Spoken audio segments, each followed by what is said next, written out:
Welcome back to another Dash Reacts video. We're going to keep things going with a little bit of STS2 React content. Our boy Baylor Lord came out with another Relic tier list. Make sure you all hop over to give Baylor Lord a subscribe, a like, comment, all that kind of stuff, since we're using his content here for some of our own.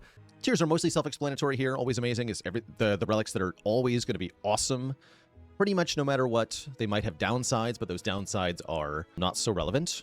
Always good is for the ones that provide good value basically all the time, but might not provide enough good value to be that strong. Need synergy means that they're only for specific decks with specific conditions. This might depend on the character you're playing. Inconsistent for ones that rarely get there, and almost never for things that are just so weak or so hard to use that you almost always want to take something else. Okay. Yeah, curious to see how these... So we did change the categories ever so slightly here, it looks like, from the Act 1 relics to the Act 2 relics. We still have that inconsistent, but as opposed to before we had like map dependent, now it has needs synergy, which I do prefer that as a category because it's at least actually a little bit more broad. It could be synergy with a character, could be synergy with a map, could be synergy with the deck that we already have and the cards that we already have. So at least to me, this is a better category, and I'm liking the 5 categories a bit more this time around. So that's a good improvement. Let's go. How these vary. So we're doing this through the untapped.gg website here. They've got a Slay the Spire 2 section with a tier maker where you can rank cards, relics, potions, anything from the game into tier list or view tier lists created by others. I'll have a link to this tier list on the Untapped website included in the description below the video. But yeah, let's dive right on into things here. Starting with the Big Hug, which says, upon pickup, remove 4 cards from your deck. This is the most removes you can get in one Ancient Relic. Okay, so he hasn't finished reading it. We're going to do what we did with the last video. We're going to read it out. We're going to say where we would put it, and then we're going to see where he would put it and differ with us. So Big Hug, upon pickup, remove 4 cards from your deck. Whenever you shuffle your draw pile, add a soot into your draw pile. We already heard him say it's the most removes you can get in the game. I would probably immediately put this in always good. What's interesting is I almost never take it, but I do think that this is a card that, or a relic that I super undervalue. And I think the reason is because I hate the idea of adding status cards into my deck.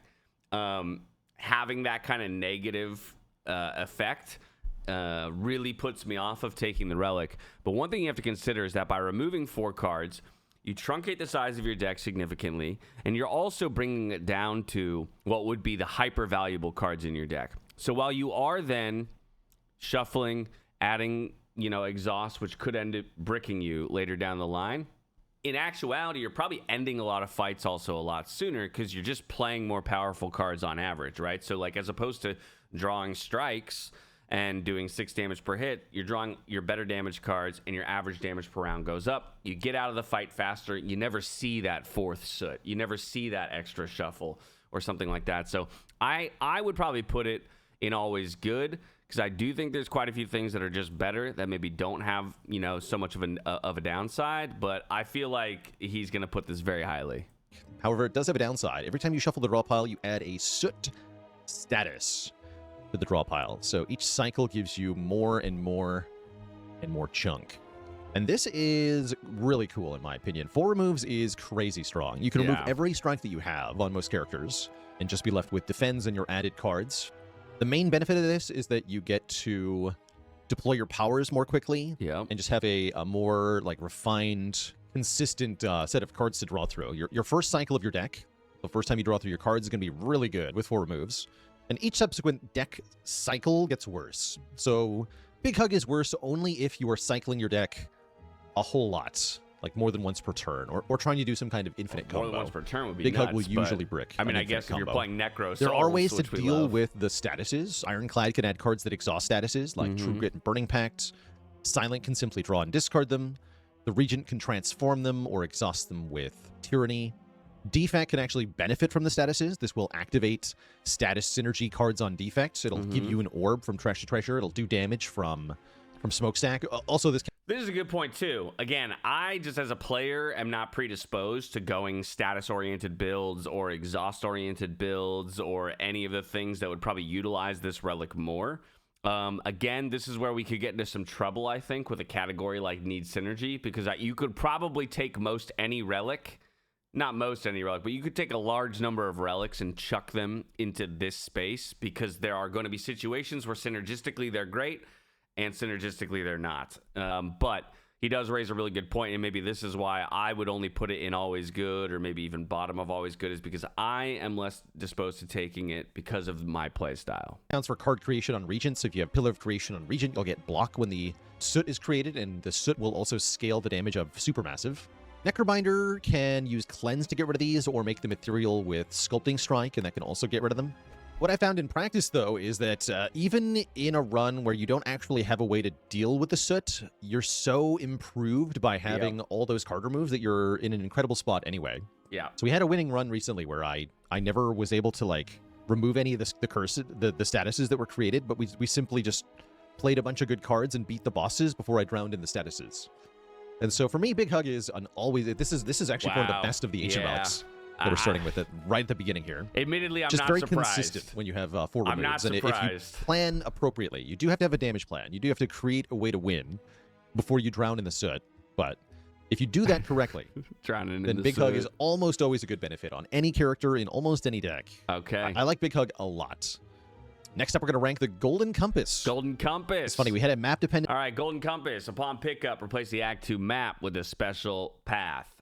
I mean, again, I would probably put this I would put this bottom of always good, because it is essentially coded to give you like the same Act 2 map every time. So there's a couple elements of why I think therefore it's always good. It is rather consistent, right? It's one of the few relics where you know very specifically what you're getting. You might not know what fights you're getting, but you already don't know that in the next act, right?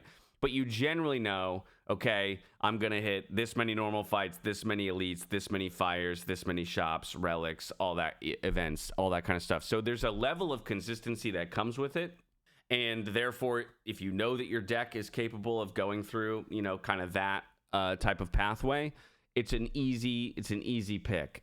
But by the same token, Golden Compass itself does not give you any actual power, right? Which is what a lot of other relics do. And so that's why I think it's no better than maybe the bottom of always good. He might even put it in inconsistent. I mean, that's weird to me because, again, I think it's one of the more consistent relics because it does not surprise you. I wouldn't be surprised if he puts it lower than always good. I would put it bottom of always good because it has consistency in my mind.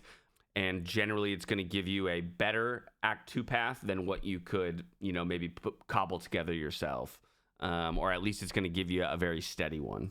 Here for the Now Relics, this is like a map-dependent Act 2 Ancient Reward. You replace your map with a single special path. So that special path has 3 combats, then like 4 events. And then you get 4 rest sites, you get 2 treasure chests, and 2 elites. You get an extra relic. 2 relics, yeah. Then you get a shop after both treasure chests before you fight 2 elites. And the elites have a rest site between them. I believe those events can also not be combats, so you have effectively Juzu Bracelet in effect with the Golden Compass. That's true. So this is a good boon if your deck is afraid of hard pool combats in Act 2. Mm-hmm. You don't want to fight the Hunter Killer or the 4 Carapace Beetles or nobody ever wants to kill The Golden Compass can help you avoid all that. The additional relic can help a little bit. Very notable, you get more floors to... Oh, they're specifically they're guaranteed to be events, so they also can't be shops or treasures. If there's a specific Act 2 event you want, like the doll, like Bing Bong, this can help too. So Compass is always decent. It always gives you value. I think it really depends on the map, though. Like the value of the Compass is dependent on what you're comparing it against. So if you have a good Act 2 path with a lot of rest sites and a bunch of elites you can fight, that's the thing. Then it's not that good. But if you already your have Act a 2 path is like that is as a 4-star good and that you elite can and you don't get any rest sites and it just sucks, then Golden Compass gets a lot better. I think that makes it inconsistent, in my opinion. What did I say? He was going to put I would say it's map dependent, but we don't have a tier for that. Good, but often overshadowed by better options. Yeah. Next up is Soup. But see, this is again where I would kind of disagree. I mean, it's like, okay, I guess inconsistent in that, like, if you have a map that is better than the Golden Compass, you would not take Golden Compass, sure. But I think generally, I would actually still keep it in the bottom of always Enchant all good. your strikes with... Okay, yeah. Nutritious Soup. Upon pickup, enchant all strikes in your deck with how do you even say that? Tezkatara's Ember. I believe what that does is it gives 3 extra damage to every single strike, but it also makes your strikes eternal. So you cannot remove them for the rest of the game. I think I have taken this relic one time in my life, and it was probably on an ironclad run where I was running perfected strikes. And so all I wanted to do, and a big strike deck, it was just everything strikes. So I went with this. I don't love the idea of holding strikes. For me, I would put this in needs synergy, I guess, because basically you just need to have strikes and you have to want to play them, and maybe other ways to increase the damage or the castability of strikes. But strikes, by virtue, are your lowest damage card.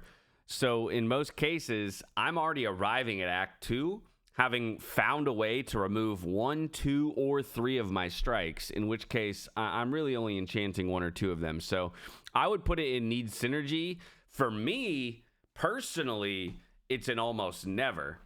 But again, that's just like playstyle wise where I end up when I'm presented this relic. I think in actuality, it's a need synergy because it is a playable relic in certain decks. Is Katara's Ember. This makes them 0 cost and do 3 more damage. So regular strike is 9 damage. Cost. I forgot to add upgraded that. strike is 12 damage. They are free. I mean, it's now 0 Even cost, more if 9 you have strike damage. dummy or Pretty mini nuts. cannon. With the right synergies, Nutritious Soup can make your strikes actually very enormous. You could, in theory, have a run with Miniature Cannon and Strike Dummy and Mystic Lighter, and your strikes will do 15 plus 9, 24 damage. Going into Act 2, you almost always have at least 3 strikes left. If for some reason you have no strikes, you actually can't get offered the soup. And almost every character appreciates the bonus damage and the free That's funny, though, cards. Clad like, can really utilize them well no, with his good card draw sources and attack spam and strength gain. Silence Although maybe there's a little nugget in there. He says you usually have 3, and I say I usually don't. So maybe I need to evaluate how often I'm getting rid of strikes. That could just be a little nugget of wisdom in there. And benefit a lot by having like its payoff for draw. So if you're on silent, you can focus on drawing a lot more cards. Regent doesn't mind having free attacks and more damage in the starting deck either to utilize the weaken vuln that he can apply with many of his cards. I would say it's probably worse on Necrobinder. Necrobinder has only 4 strikes to start and often removes 1 in Act 1. So Necrobinder is usually not getting that much value out of it. Also, on defect, you can use your strikes with All for One and with Hologram and with Barrel. So it's actually quite good on defect. I think it's overall just quite good. I was a super believer before they buffed it to add the damage, and now that it's been buffed to add 3 damage to the strikes as well, I think it's in the always good tier. It's just a solid pick. Unless you have 2 or fewer strikes, then it's probably something you don't want. But as long as So that's what I was just saying, Magic. I as well. I would only, and really I think only ever have taken this on Ironclad with decks that I'm like already flooding with perfected strikes, so I want to keep my strikes and all of that kind of stuff. I can see his argument for always good. I still probably lean into the need synergy or needs to be situationally correct. But, and then again, for me, anecdotally, it's almost you have never. at least 3 strikes, you should think about the soup. Wow. Next up is the reworked Pumpkin Candle. Okay. This used to be energy that extinguished at the start of Act 3. All right, Pumpkin Candle, gain in energy at the start of each turn, extinguishes after 5 combats, can be rekindled at rest sites. I would go need synergy here because, well, I've taken this without ever replenishing it, to be honest. So I've taken it and just been like, hey, for the next 5 combats, I'm going to have extra energy. And then I happen to go through rest sites, but I need to heal or I need to do this other thing. And I'm just never going to refresh the Pumpkin Candle. I don't like it very much because of the fact that it consumes your rest site. The need synergy element of it that I would argue for is, well, hey, if you find the tent, then yes, this is incredible because now I can rest, I can upgrade, and I can get extra energy for the preceding combats, and who knows what other rest site synergies I can find, like a shovel. So I don't know exactly where he's going to put this again. I wouldn't be surprised if he says always good, like bottom end of always good, because let's be real, 5 combats where you just have extra energy is flatly good, right? And there's not really a downside to having the energy. This would be the downside that you consider, is that it expires and you have to spend your rest site to rekindle it. But I would put it in need synergy. He'll probably put it in always good because it just makes you stronger for 5 combats for free. which was almost never tier for me. The new version is you get energy every turn, but you must kindle it every 5 combats. So it'll go away after 5 fights. You can use a Resite to increase the counter on it by 5. So if it's already above 0, you can add 5 to it. So if you have 2, you'll have 7 after kindling. Right, it's not If max you're down to 5, 0, it's then you not can capped. kindle it to bring it back with 5. This is really good with Tent.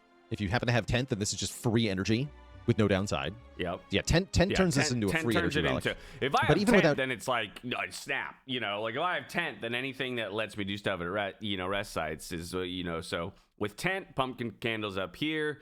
Without tent, I think it's somewhere between always, it's probably in always good. Again, I think it is just always good.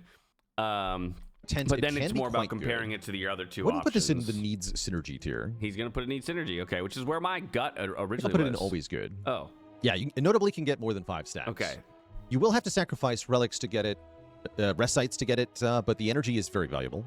And I like it a lot more than I like Tez's other energy relic, which is the Seal of Gold. Yeah. Which says, at the start of your I'll let him turn, explain. spend 5 gold to gain energy. Okay, yeah. So spend 5 gold to gain energy. I mean, this is interesting because I would again say like need synergy. If I'm looking at an Act 2 map that has like bad shop pathing or something like that, and I'm not really seeing a good way for me to get to a shop, or like the only shop that's accessible is going to require me to go through 3 elite fights with, 3 elite fights and 2 normal fights with no fires or something like that, then actually maybe I take it and I say, hey, I'm fine to just give away, 5 gold every turn for the extra energy. But this adds up, man. You go 3, 4, or 5 turns, let's say an average of 4 turns per combat, 20 gold per combat, you're basically losing more than you're gaining per floor.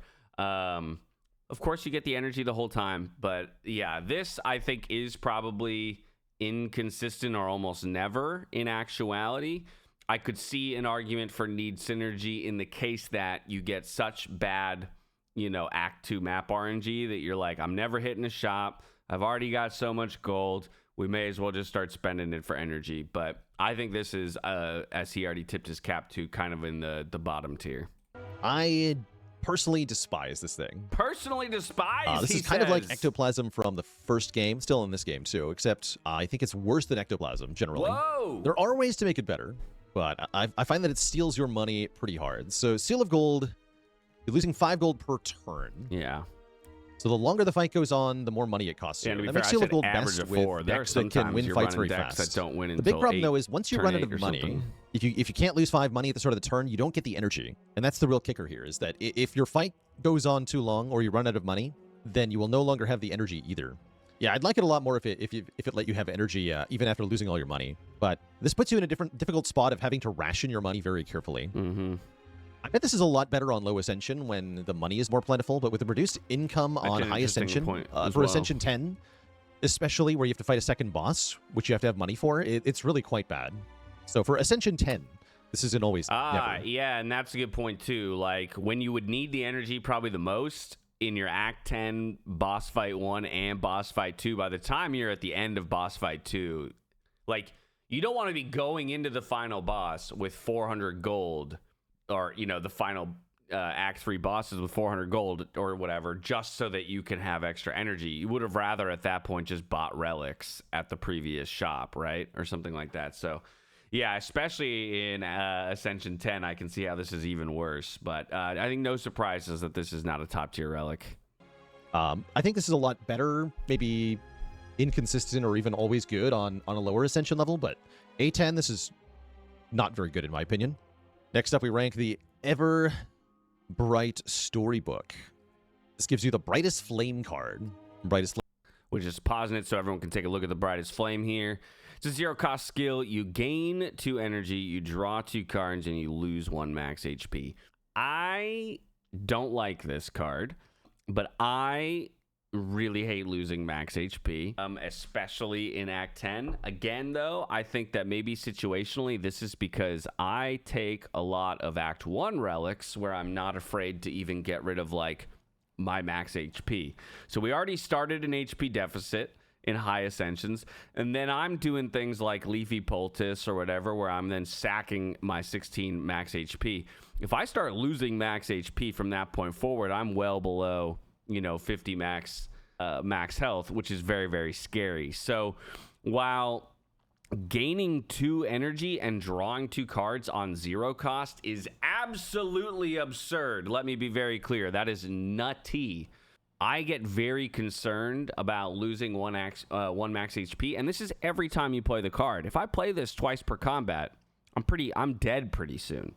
Now, again, ideally, with a card like this, if you're losing 1 max HP, you're ending the fight at least 1 turn earlier, and therefore maybe saving 4 to 5 health or damage that you would have taken, right? And so that's probably where my evaluation is a little off, because I would rate this very low as a relic personally, and I have an inkling he's gonna mid to high tier it. Always amazing IMO. Yeah, I think he's gonna put it pretty high. Energy. And then you can upgrade Brightest Flame to get 3 draw and 3 energy for 1 max health. Storybook is incredible. Yep. Okay. It is kind of game-breakingly good. What? The amount of energy, the amount of card draw and energy that you get from it allows you to save health in a wide variety of situations. Okay, yeah, so although your max health does dwindle every time you play it, realistically, you will still have plenty of max health left by the end of the run, even if you play it pretty much every time you draw it.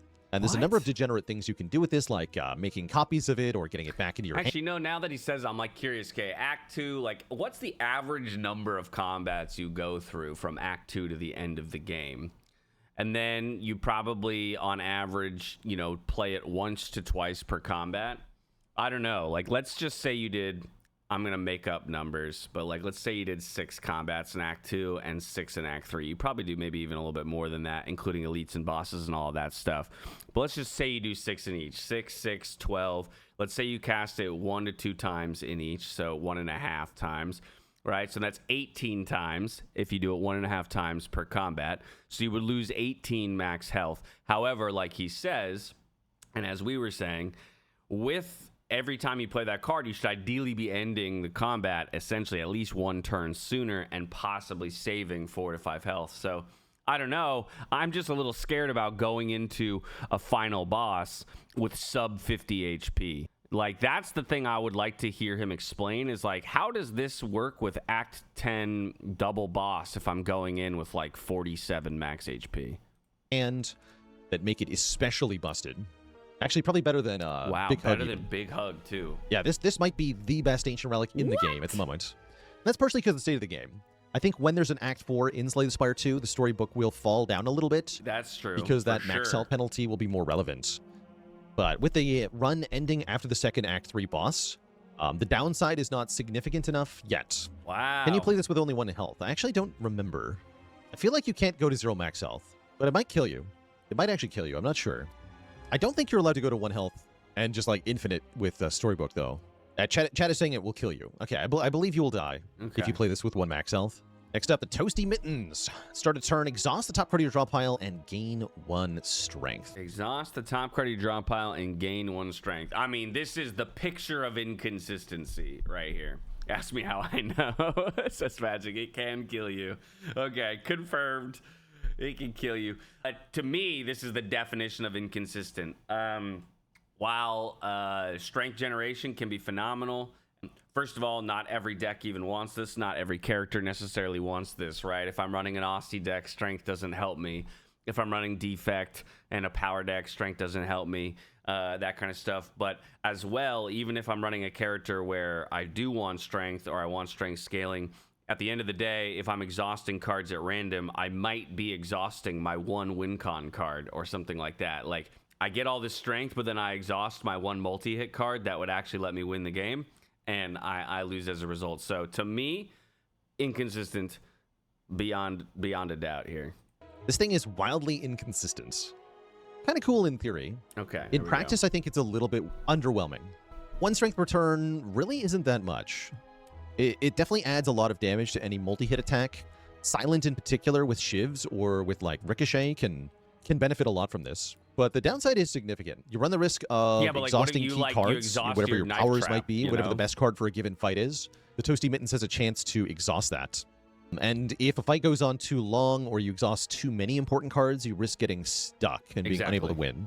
I feel like if the strength gain was better, maybe 2 strength per turn, this would be a lot better.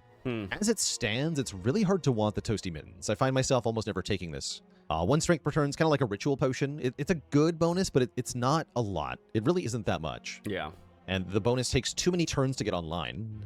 So I think it's a bit weak. It's interesting, though, because like I would put this in, like, so again, because it's inconsistent, I almost never take it. Like, so again, that's where I struggle with sometimes the categorization here. And I know my camera is blocking the almost never, which is this bottom section. There's just no great place to put my camera. But it's like, it is inconsistent, and therefore I almost never take it, or would almost never take it. But I think there are just enough use cases of it where I would still land it in this category. Strength and dex per turn, that'd be a lot better for sure. I think in its current form, this is an almost never take for me. I think this is most likely to be an ancient relic that we see reworked in the future. Yeah. Let's rank the toy box. Upon pickup, you get 4 wax relics. Every 3 combats, your leftmost wax relic will melt away. Okay, yeah. So 4 wax relics, every 3 combats, they melt away. So using those same numbers that we kind of just made up earlier, we're like, all right, let's say you do 6 fights in Act 2 and 6 fights in Act 3. Again, it's probably even going to be a little bit more than that. Regardless, by the time you end Act 3, you will not have any of these relics in your possession. So it's a trade-off. It's a lot of power now for a lot less power down the line, but perhaps a lot more, consistency in getting to that end game state. You will have obviously accumulated power in other ways on your way there. It might enable you to do far more elites, right? If you were only going to do a 2 elite path in Act 2, now you can do a 4 elite path, and you get 2 relics back, right? Because you're killing 2 extra elites, and maybe the same thing in Act 3. So I'm really curious where he's going to put this. For me, again, personally, in my anecdotal experience, almost never. I think I've taken this thing like once or twice. But I think it's better than almost never. It's just kind of one of those, I feel like anytime I'm presented this, I always see one other option that I'm more willing or more likely to take. This is an interesting one. Another one that I think does a lot better on lower ascension.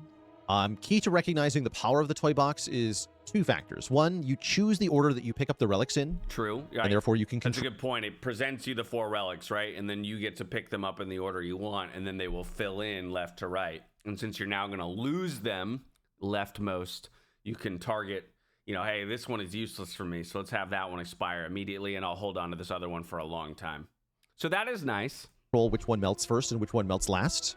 Secondly, there are a number of relics that have on-pickup effects, like old coin, like the fruit relics, hit one that potion skills, belts. then you don't care. These give you a bonus one time when you take them, melts. And then it doesn't matter if you lose them, because the bonus that they gave you will still apply.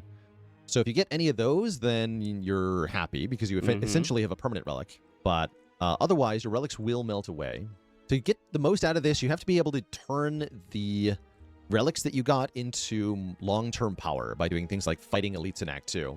For me, this one's pretty inconsistent. I think of this is a rather less good option from Tez. Yeah. Definitely one of the things I'm less likely to click on, and I don't think it's that strong overall. But it definitely can be good. It can also just be kind of hot garbage. Sometimes one of the first relic that you take just doesn't do anything before you see it melt away. Right. And that can be rather sad. Yeah, it's wildly and yes, you can get both the wax version of a relic and the regular version of the relic at the same time to essentially have 2 of the same relic, which is pretty cool. Next up is the Hot Cocoa. I love this You get card. 4 energy at the start of combat. Relic. This is kind of good. So he's going kind of good. I think I play a lot of decks where this is maybe better. Or I play a lot of play styles where maybe this is better, and we're seeing some of that play out in our ratings here, because I play a lot of decks that are like power heavy and needing prep and scaling. So having upfront energy is usually pretty valuable for me. And I almost anytime I take this, it's because I know that I can spend 7 energy on turn 1. Like the cards in my hand are gonna equal 7+ energy, or I have ice cream.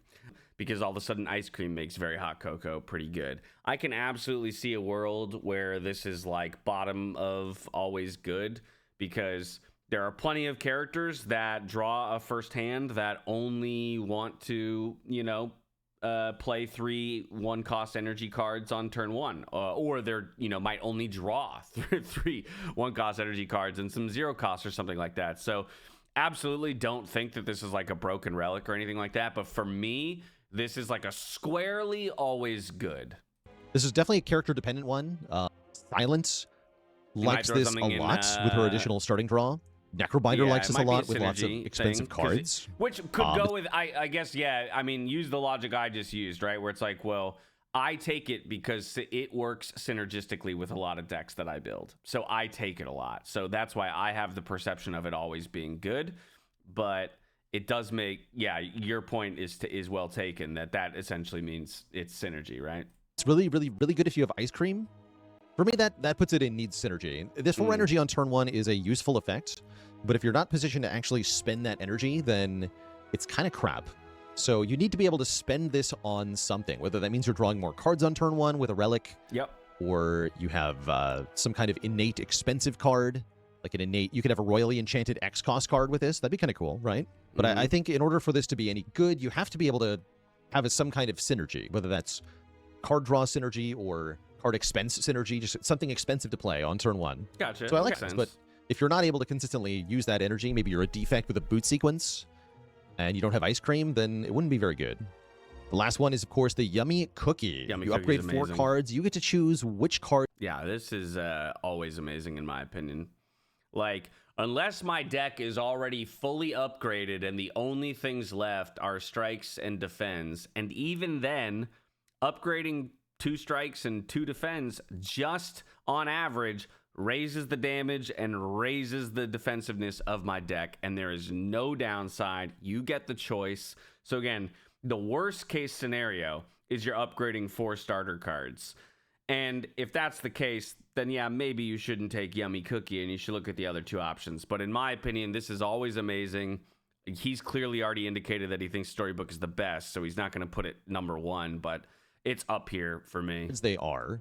I like this a lot. This is just good. 4 upgrades is good. Okay, he's going to go always good. Because you choose what you're upgrading. Best part about this relic is that the art varies depending on which character you're playing. This is the one for the Ironclad that we're seeing here. I'll rank it above the candle. Yeah, definitely and above the suit, actually. I'll rank it at the top of always good here. And above 4 suit, upgrade, very nice. Not always amazing. Yeah, because the bonus isn't strong enough.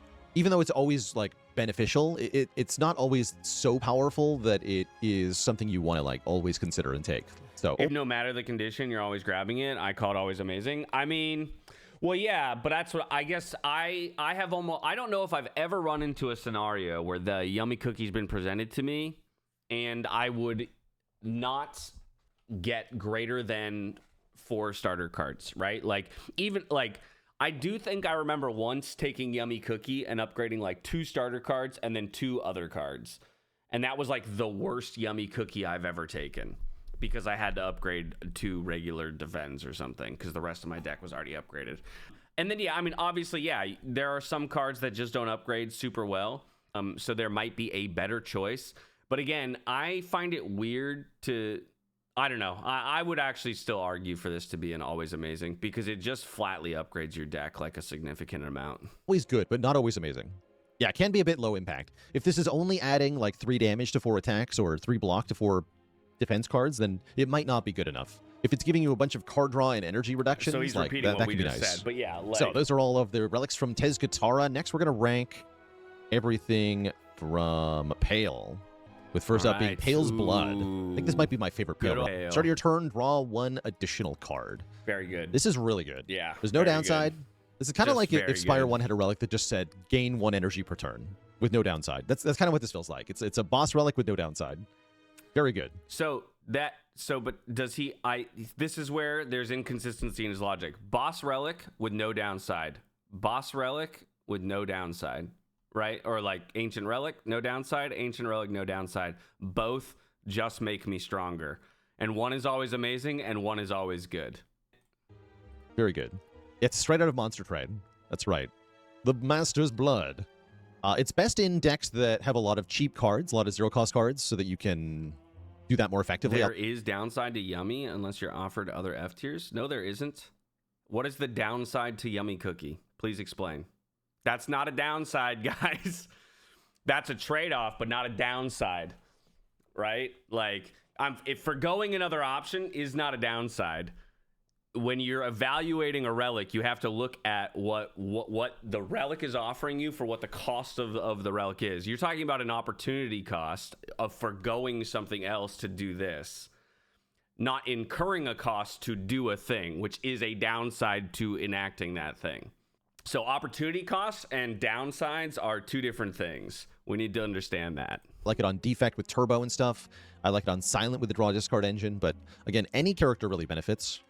One of my favorite parts about the Pale's Blood is that you can then, if you're fighting Knowledge Demon, you can take the draw -1 per turn curse and still feel pretty good. And that fight becomes a lot easier.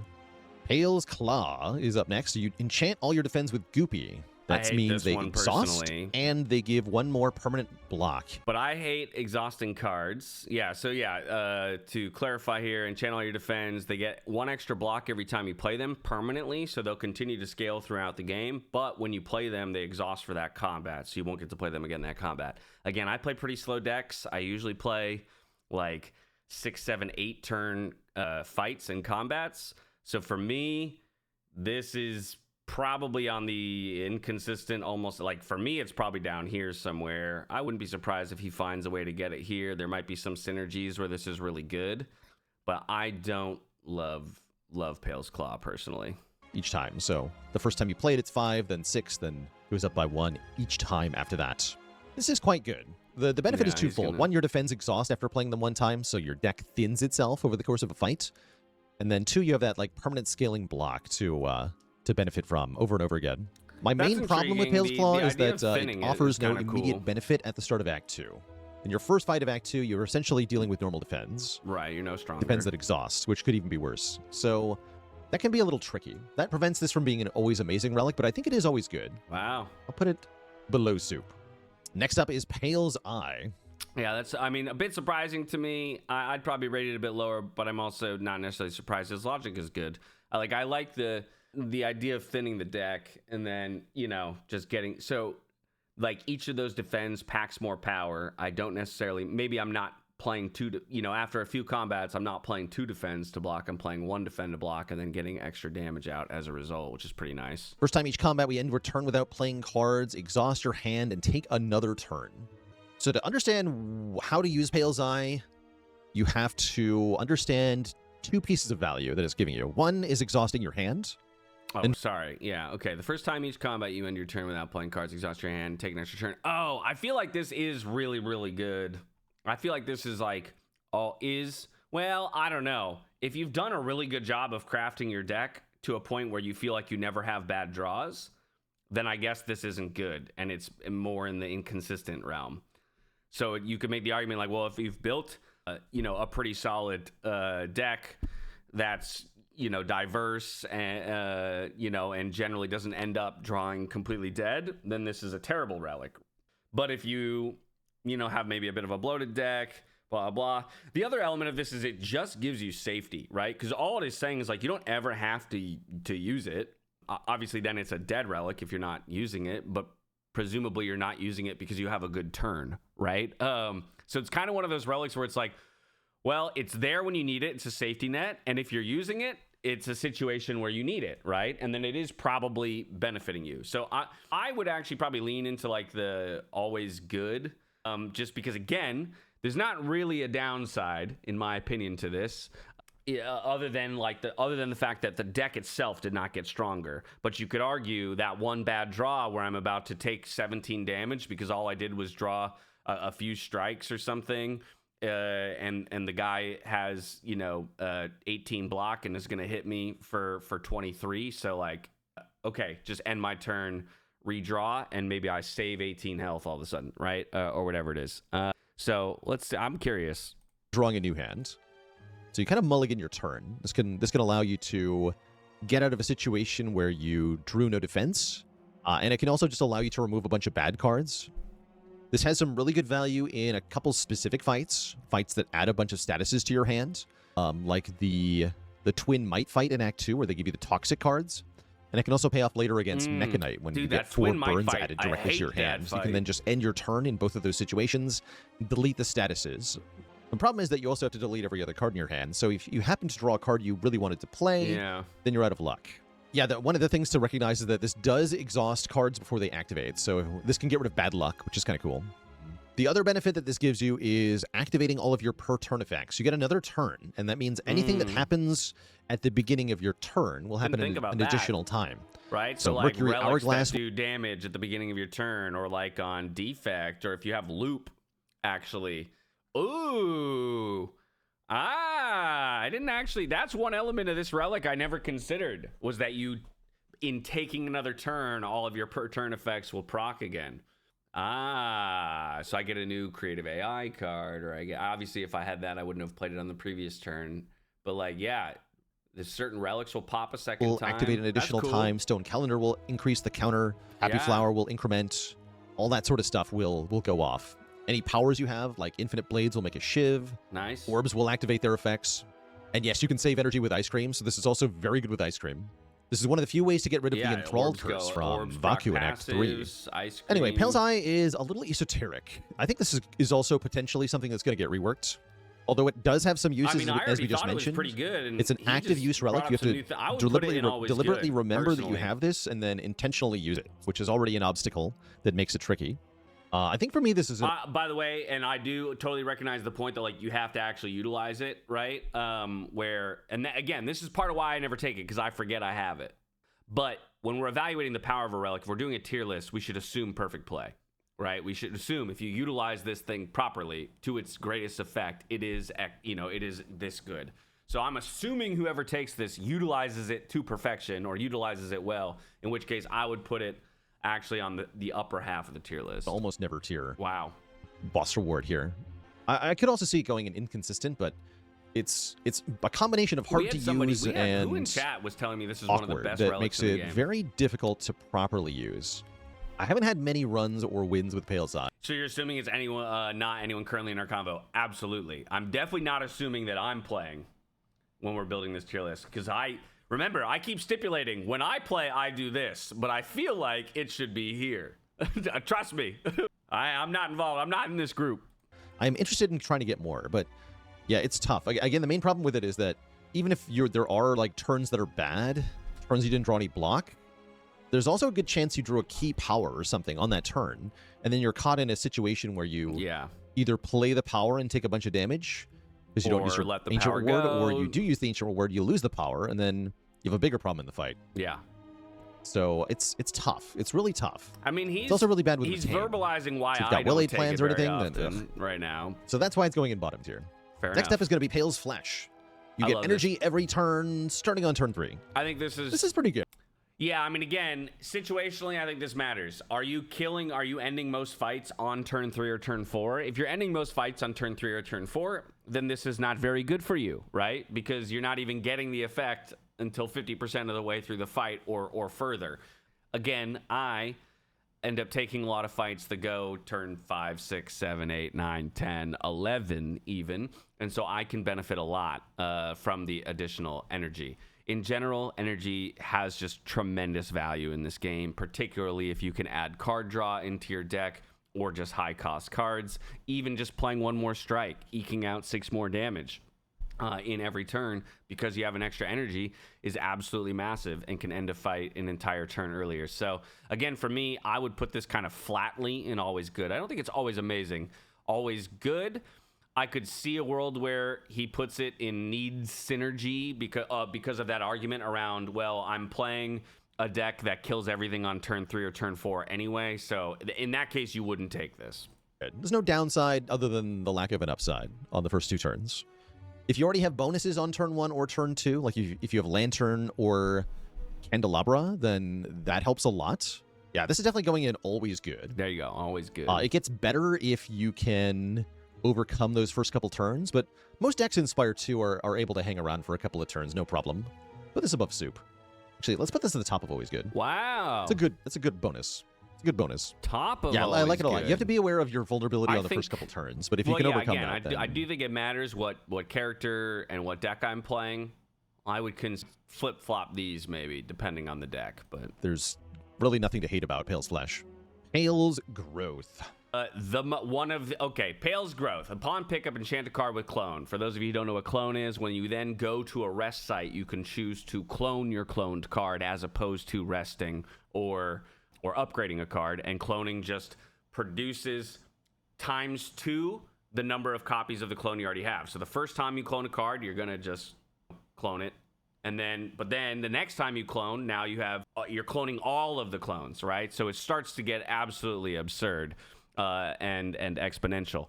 Yeah, need synergy has to be the choice, right? Like, this is the idealistic card for I want to do something very specific tied to a very specific mechanic. So it demands that you have one of some number of cards that specifically benefit, or you have a combo that specifically benefits from the cloning. So I can't see a world where this goes anywhere other than needs synergy, but I do love it. This is one of my favorite relics in the game. I wish it was more playable. This one's tough. This one's tough to rank. This one's rare. This is rarer than other rewards from Pale. And its usefulness varies a lot. Clone is very fun. I think this is one of my favorite ancient relics design-wise. Heck yeah. But I've only had one winning clone run in like 500 hours, which is kind of telling. Yeah, very definition of needs synergy. So it's a little bit more than that, too. Yeah. So the key... I kind of hate it because need synergy and inconsistent are almost the same thing, right? Where it's like... Because you could claim that this is inconsistent, but it's like, well, it's inconsistent if you're just not playing it in the right situations. To understanding how clone works, by the way, is that each time you take the duplicate action at a rest site, you duplicate every card that has clone. So you go from 1 card with clone to 2 cards with clone to 4 to 8 to 16 to 32 to 64 and so on. I've seen run histories with 512 copies of the cloned card. So the number of cards can get out of control. Yeah, absolutely. But in order to use clone properly, you have to recognize a card that scales well with many copies. And Bing Bong. Some really obvious ones are Adrenaline on Silent and Big Bang on Regent, where you just got infinite card draw on energy, and then you can do whatever you want. You can also do Clone Neurosurge on Necrobinder, but that can really have a big, difficult problem against the test subject as an Act 3 boss. So you got to be careful with that. Clone Offering would be very funny. I would love to see Clone Offering. Clone Afterimage. Would you just kill yourself with Clone Offering? Perfected Strike is another really good one. There's a bunch of other more unusual ones that I've heard of people winning with. Clone Stone Armor, Clone Mayhem, Clone Spinner I've heard of. So you can be a bit creative with what you get here. Turning out the other problem with Pale's Growth is that this is one of those ancient rewards that gives you nothing. Yep. When you take it, right? Like you take Pale's Growth at the start of Act 2 and you have the exact same deck you just beat the boss with. So how do your opening fights in Act 2 go? Usually not well. That's what I've discovered. I take Clone and then Act 2 just kind of like beats me around the face. And to that point, because you're getting beat up, it makes it really hard to then click the clone button when you arrive at the campfire, right? So, again, you're not getting any stronger initially. Then you take a bunch of punishment. Now you have to decide, is it still worth cloning the card, or do I heal, or whatever? It's difficult. A bunch. And then I get to the rest site, and I'm on low health. So can I clone the card? No, I can't. I have to rest. Yep. That makes Pale's Growth rather map-dependent. There it is. I think you really want to be able to get to a bunch of rest sites in Act 2 and have you have to have like at least a 4 campsite path and then a good card. So the power potential for Pale's Clone is very high, but I think it's very unlikely to get picked. I could even see this being like realistically ranked in almost never. But realistically, I like the concept of clone too. Yeah, but again, that's the problem with these bottom categories. Is Pale's Eye is also an almost never. But you could have a deck where you feel like actually I do have enough bad draws where I want to play it. Too much to put it in the bottom tier. So I agree with him. I agree with him. Pale's Growth is one of the best. Not good. It is pity. Next up is Pale's Horn. Get 2 copies of Relax. Relax. I have never taken this relic in my life, so I don't really have a good evaluation of it. The thing that turns me off from taking it is this number right here. 3. 3 energy. Yes, you gain 15 block. Yes, you draw 2 cards on your next turn and gain 2 energy, which is phenomenal because we talked about it earlier with the max health one, right? Where you draw 2 cards. Where is it? Oh, it's not going to be listed here. It's the one where you draw 2 cards but sack 1 HP and you get 2 energy. Or this benefit is incredible, but you are essentially sacrificing your turn for that. So it requires you to draw the Relax on a hand where you don't have playable cards, or where you have cards that you don't really care to play, knowing that then there are cards coming that you really want to play. But if you draw the relax in the hand with all the cards you want to play, and then don't draw the relaxes in the hands of the cards that you do want to play, then it kind of becomes just this bloaty card that costs a lot of energy. So I never take it. I have a feeling it's better than I think it is, but I think I have legitimately never taken Pale's Horn in my life. It says block for 15. It's a 3-cost card. Block for 15. Next turn, draw 2 more cards, gain 2 more energy. So it's a huge block card that gives you a delayed energy and draw effect. And then the upgraded version of Relax is 17 block. Next turn, draw 3, get 3 energy. The Relaxes are tough. They're a one-time use per fight only, so you have a limited amount of utility. I find them quite useful in shorter fights, hallway combats, but they really want to be upgraded. So they're better if you have an Egg Relic. They're better if you can play them for free somehow. I like them with Corruption, for example. But you can't have Corruption before you take these.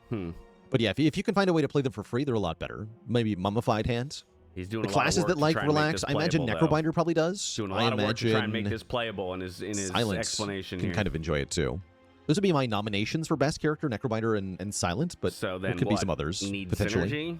Synergy? Yeah, works with Pounce. Inconsistent? Works For with me, it's almost Snecko never, Eye or fake but Snecko Eye even. Sounds like he's putting it This in is another either almost. your- Ultimately, I find he's the going all the way fact down that they're there. one-time All right, use makes them nice. very weak, and you really struggle in boss fights, especially after taking Pale's Horn. I will rank it above the Eye Okay. and above the Mittens, Okay. but below Seal of Gold. Fair enough. Yeah, I think I'd rather take Seal of Gold over Relax. That's pretty telling. That's pretty telling. Next up is Pale's Legion. This one's quite good. Double the block gain from a card, then go to sleep for 2 turns. All right. Well, again, he already tipped his cap. It's pretty good. I agree. It's pretty good. I mean, once again, you're just saying, periodically, your block cards are going to benefit you more, right? And so over the course of Act 2 and Act 3 and all fights, you are going to preserve health. So so I'm going to probably just slam this into always good.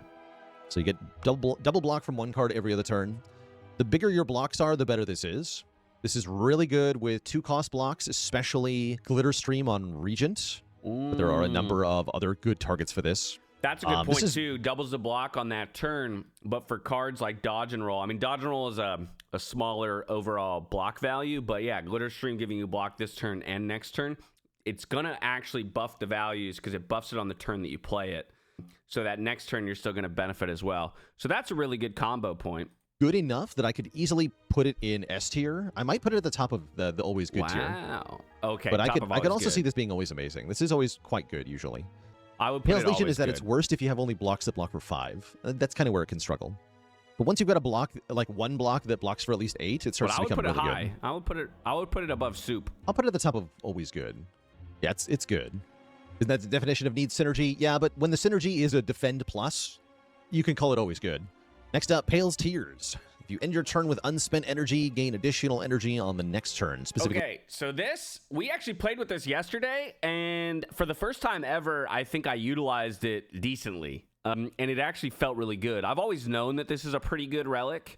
I say pretty good. I don't think it's always amazing because, again, there are times when you have a deck where you're just like, I'm happy to spend my energy every single turn, or even I want to spend my energy every single turn, and therefore I am not getting any benefit out of this because it requires you to leave an energy floating in order to then gain an extra one the next turn. So over time, you will end up gaining, you will end up having more energy to play with, but you are kind of like ever so slightly deferring that power down the line.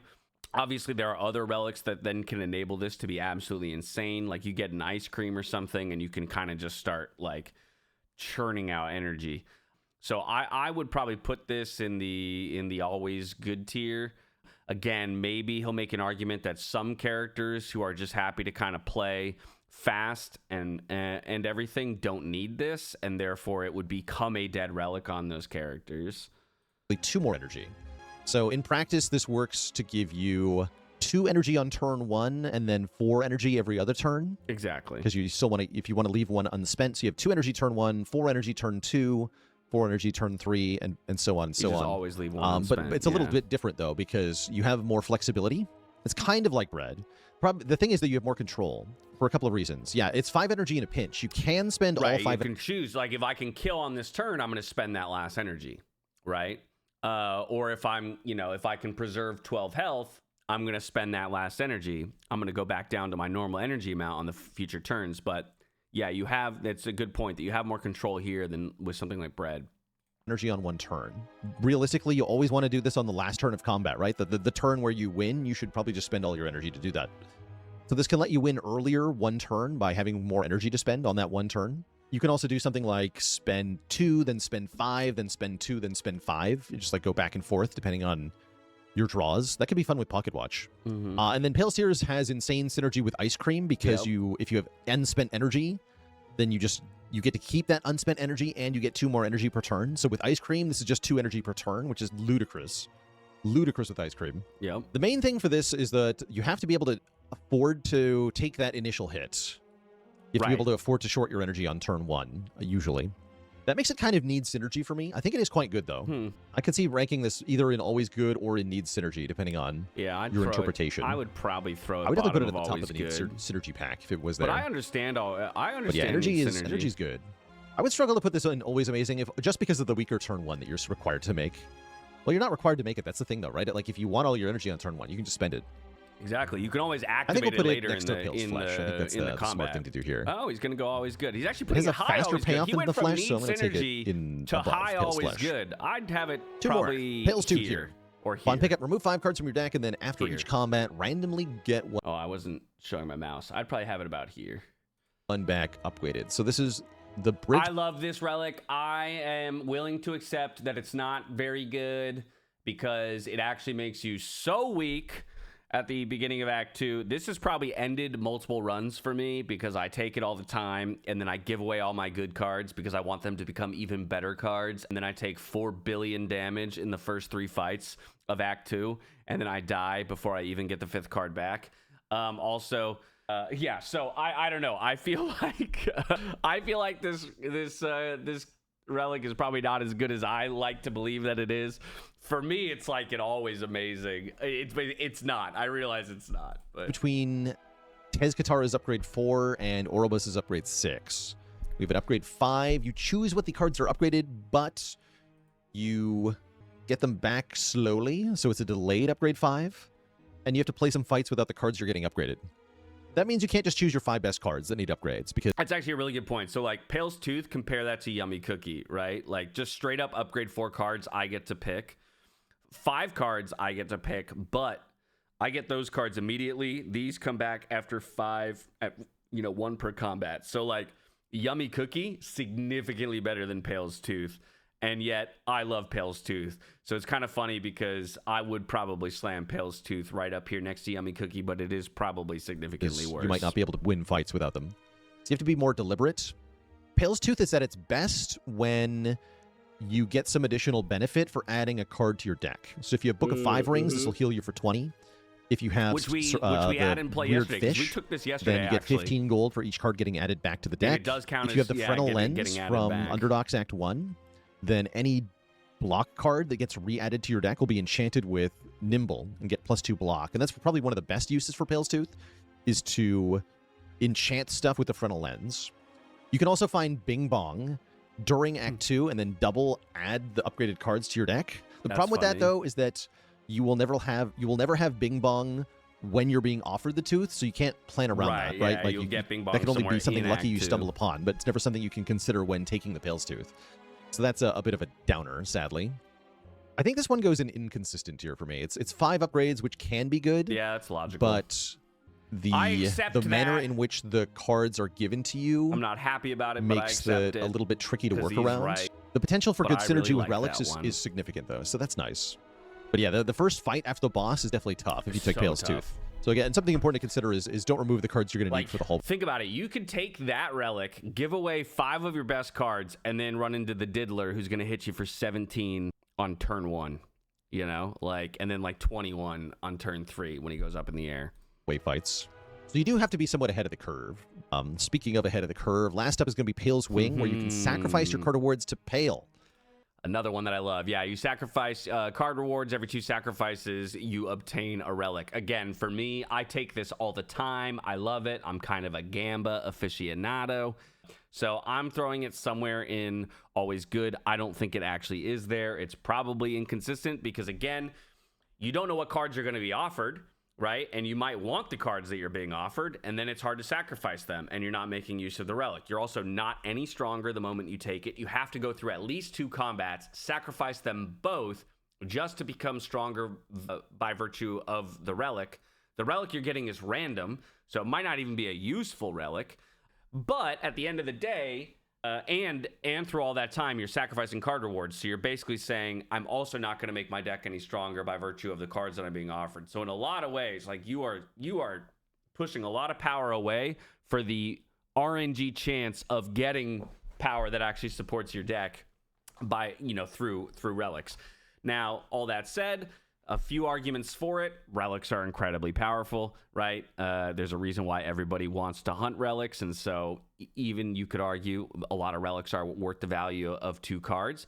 The other element of this is actually it kind of encourages players to not bloat their deck. That is one of the hidden benefits I've seen of this relic for myself, just in my own gameplay, is I'm always tempted to, I'm getting offered card rewards. They're better than my starter cards. I feel like I should always take one.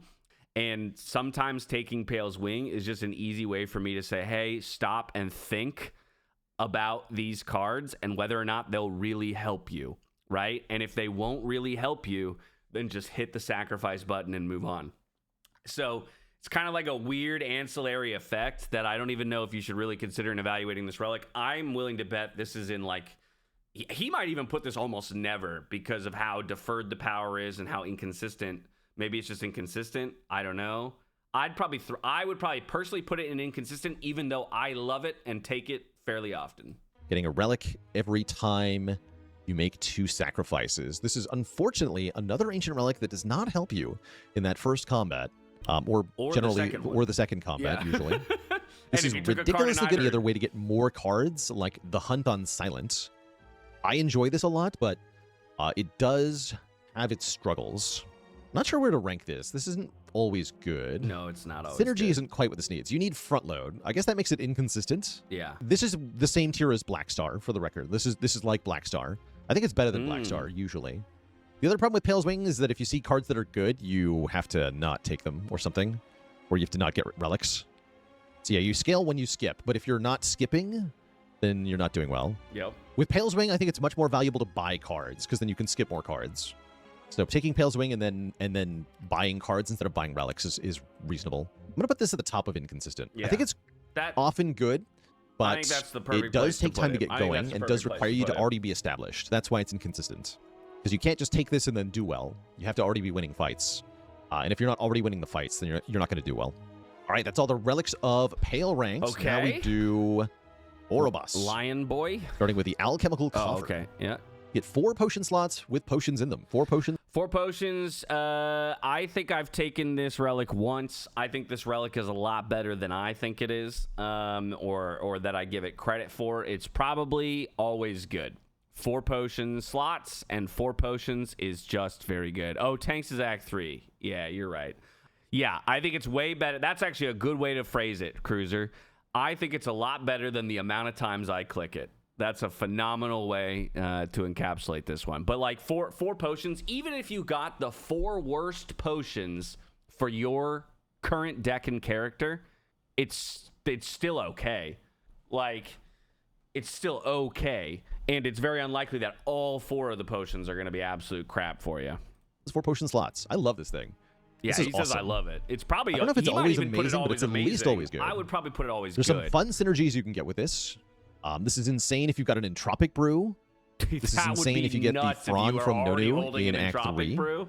It allows you to save so many potions. Imagine Potion Belt, Alchemical Coffer, Entropic Brew. Ooh, that'd be crazy. For the bosses. This is another one that does require you to be somewhat established. Like, if your deck is weak and you take this, then you'll have to burn the potions quickly, and then you won't have any potions.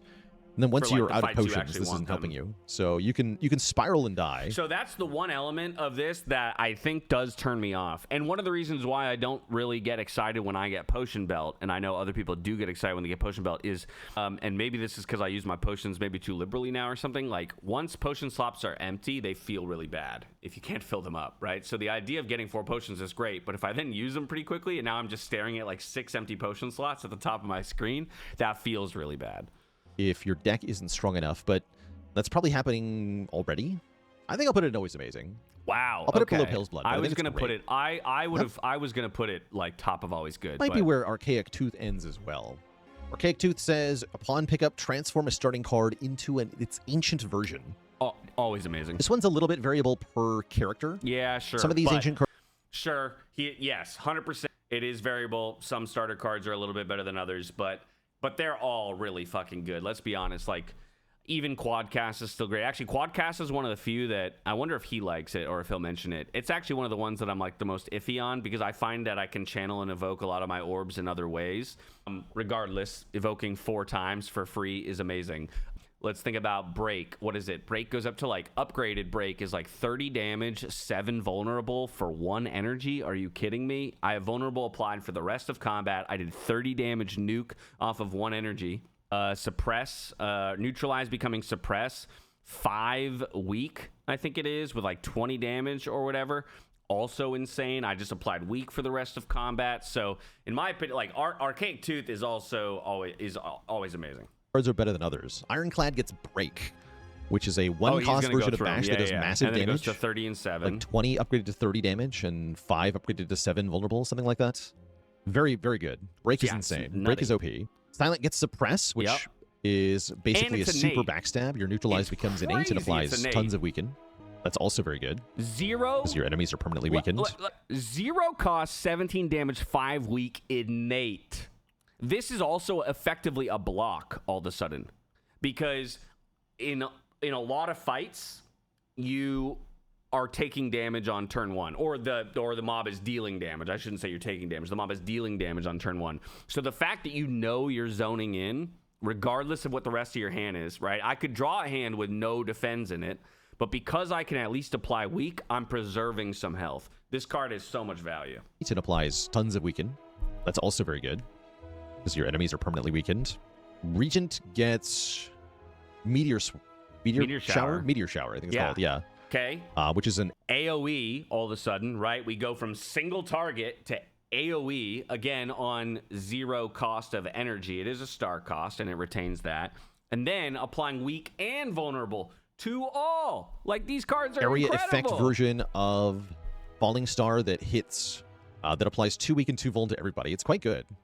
Necrobinder gets Protector, which scales with Osti's max health instead of Unleash scaling with current health. And also, when it's upgraded, brings it down to 0, which is why... Like, Protector is actually maybe, like, more of the middling one of the... But because when you upgrade it, it's 0 cost, this enables a lot of Osti decks really, really well.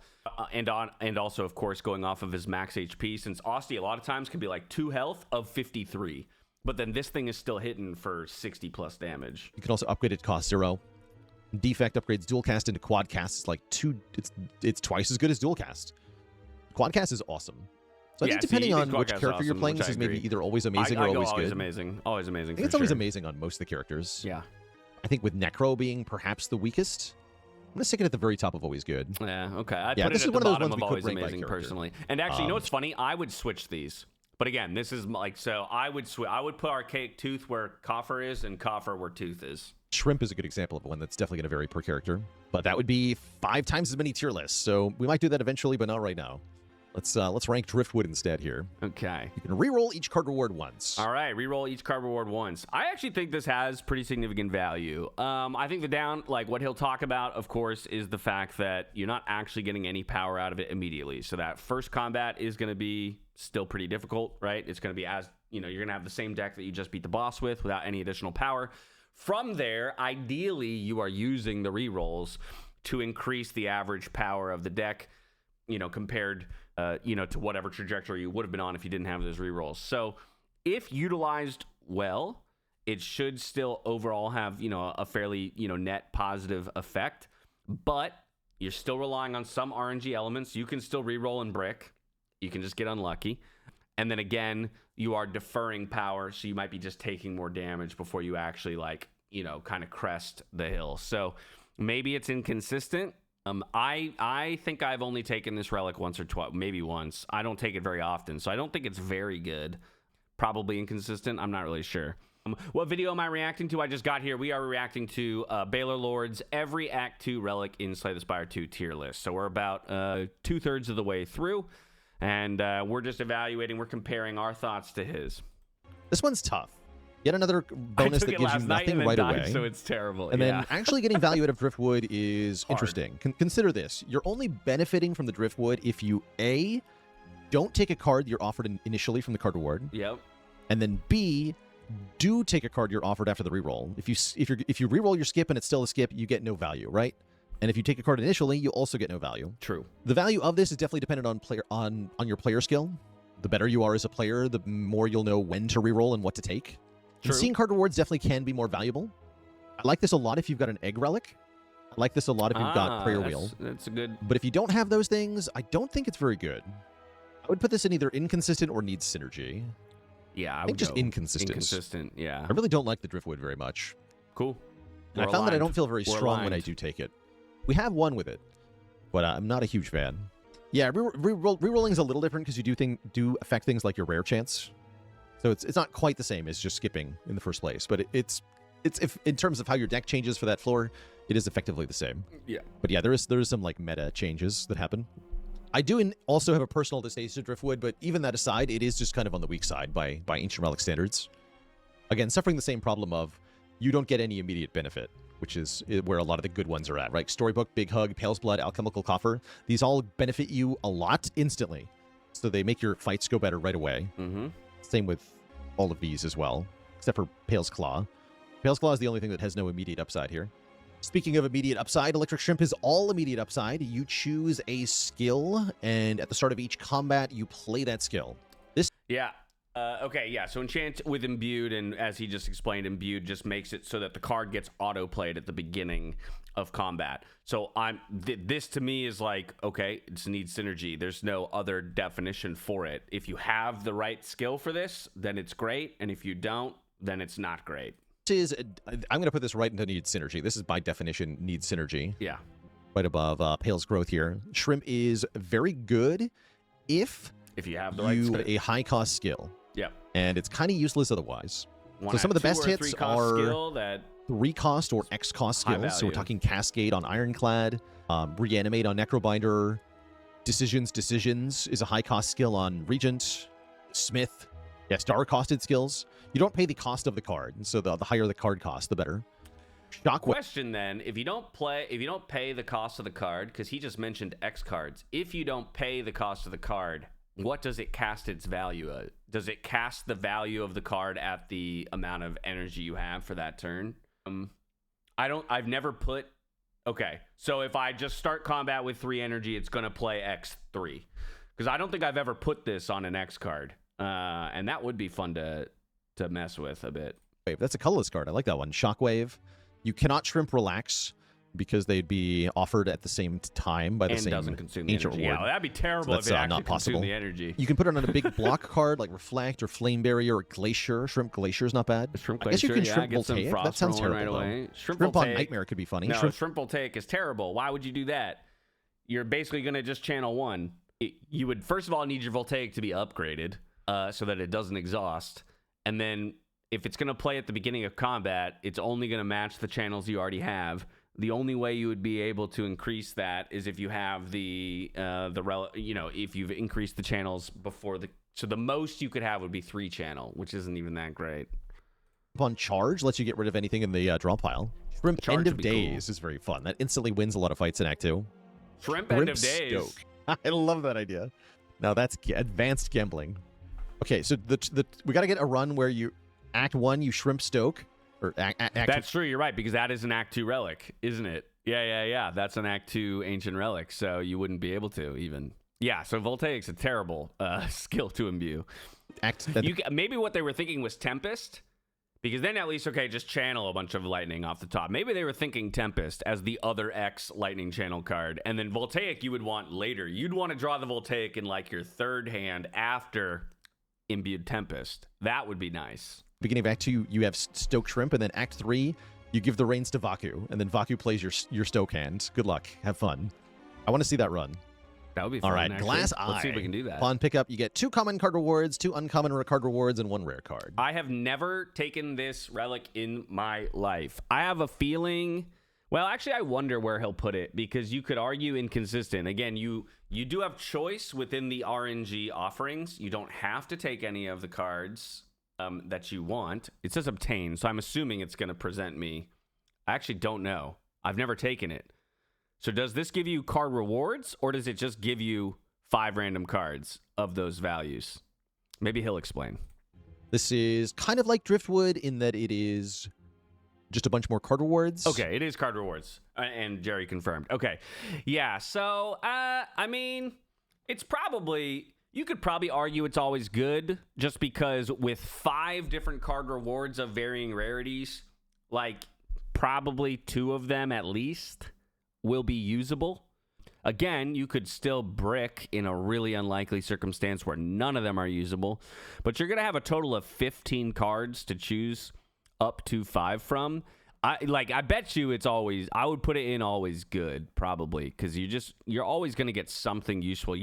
The power level of your deck will just flatly increase taking this. By how much is variable, but it's not like Driftwood in that it gives you immediate value. I think it's still kind of bad. wow, Yeah, just a bunch of even I'd cards still kind doesn't provide what you're looking for, usually. Yeah, I'm going to put this just above Driftwood. I don't like it that much. That's a little surprising to me. That's a little... I'm glad that he actually is closer to my intuition in the fact that I've never taken this. But I'm surprised that he's that far on it. I would have put it like bottom of always good, somewhere down here. Like, it's even almost surprising to me that Pale's Claw is above this. Boringest ancient relic. Yeah, it's like Orrery. We used to have Orrery as a boss relic in the first game, and that's kind of what this is. You look at a bunch of cards. If you have egg relics, it could be better. If there's a particular rare that you need to make a combination out of, like you need a good target for your nightmare that you just picked up or something, maybe. I think it would be too good if all the cards were upgraded, definitely. You could maybe make it like 3 upgraded cards. That I would like, yeah. Make it 1 common, 1 uncommon, 1 rare, and they're all upgraded. That'd be cool. I would like that. That would be interesting. Next up is the Prismatic Gem. You get energy every turn, so good. but... And this is important to phrase this as but. Card rewards now contain cards from other colors. That is a downside. Yes, I agree it's a downside. So we took this yesterday, and who were we playing? Was it our Necro game? I can't remember, but we took this, and while the energy was really nice, I think every single card reward from that point forward presented us with essentially useless cards. Like, we were offered so many things that just were not usable, didn't synergize with our deck, and I just felt like we were getting weaker and weaker and weaker as we climbed the floors. Obviously, you can also get lucky, and sometimes you actually hit a card reward from another character that does combo with your deck insanely well. So there can also be inadvertent upside, but I think the but is very important here. And after that run yesterday, where I would have put Prismatic Gem into like always amazing, because hey, energy is just energy, I might be knocking it down into like always good, because we could even compare it with something like Pale's Flesh, right? Where I do have to wait till turn 3 to get the energy, but I don't have the butt. Right? It's one of those things. It's like, I wait longer to get the energy, but at least going into all my card rewards, there's more likelihood that I'm going to continue to get power in my deck in other ways. So I'm almost tempted now to bring Prismatic Gem down below like Pale's Flesh and Yummy Cookie, like maybe putting it right here. Whereas yesterday, I probably would have put it up here. We'll see where he puts it. You get energy every turn, but your card rewards are worse. I guess this is also, by definition, inconsistent. That's it's a cool true. relic. That's very true. fun. Again, problem with the categories is, yeah, by definition, it's inconsistent because you don't know what you're going to get, and it could work out, and it could not work out. It can be quite bad, but can also be really strong. Chat says S tier on Ironclad, awkward on everybody else. Definitely a character dependent, right? Like, how much do the value of the other characters' well, cards then it needs help synergy, you? right? You can definitely make some very interesting, very unique decks by picking this. So the fun value is very high on this. But yeah, I think I have to rank this as inconsistent. He's going inconsistent. Put it below the weight. Okay, I like it a mean, lot. That's but fair. Is it good? I'm not sure. But it is very fun. It is very fun. That's fair. Next up is fair. Radiant Pearl. Start of each combat, put a luminescence into your hand. I've never taken this card or this relic in my life. So yeah, start of each combat, you get one of these in your hand, retain, gain energy, exhaust. I should maybe consider playing this more. I'm willing to bet he's going to put this in always good. Yeah, I think it's pretty good. You're basically just, hey, whenever, because it's retain, whenever I need 2 energy, I get 2 energy, right? So I bet you this is like, I mean, again, think about it here. We have these other energy cost relics.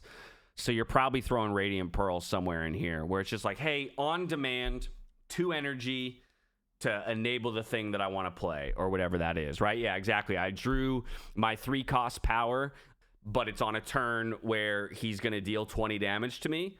Well, great. I can play my 3 cost power, but I can also gain 2 energy and block enough, right? And I'm not going to and I don't have to either forego the power or take the damage. So I think that this is probably extremely high value, which is what makes it funny that I've never taken this relic. Retaining 2 energy skill. So this is essentially 2 energy on 1 turn of your choosing. That alone is always good. Amazing? No, but always good. Yeah, always good. Radiant Pearl is at its best when it's helping you get an important card into play. Like if you've got a 3 cost power you need to play, this is a really nice way to help you play it. And then you just kind of like do normal stuff afterwards. It can be good with an X cost card. You can get more energy if you can upgrade this with something like armaments. I think it's quite good. I think it's on the low side of always good. I'll put it above the Pale's Claw and the Soup. I'll put it above Soup. Okay. And Cookie, actually. Yeah, I'll put it below Flesh, but above Cookie. Yeah. I think it's good. It's a good relic.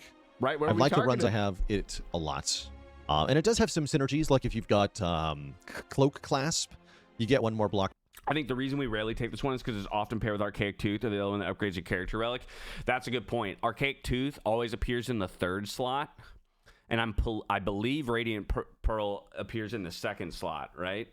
So that's a good point, that a lot of times, even if we can evaluate a relic as being like pretty damn good, you get to that comparative state where it's like, okay, this is always good, but what else did I get offered? And if I'm being offered Archaic Tooth, I'm taking that. Per turn by having it retained, for example. With Burning Sticks, you can get another copy of it.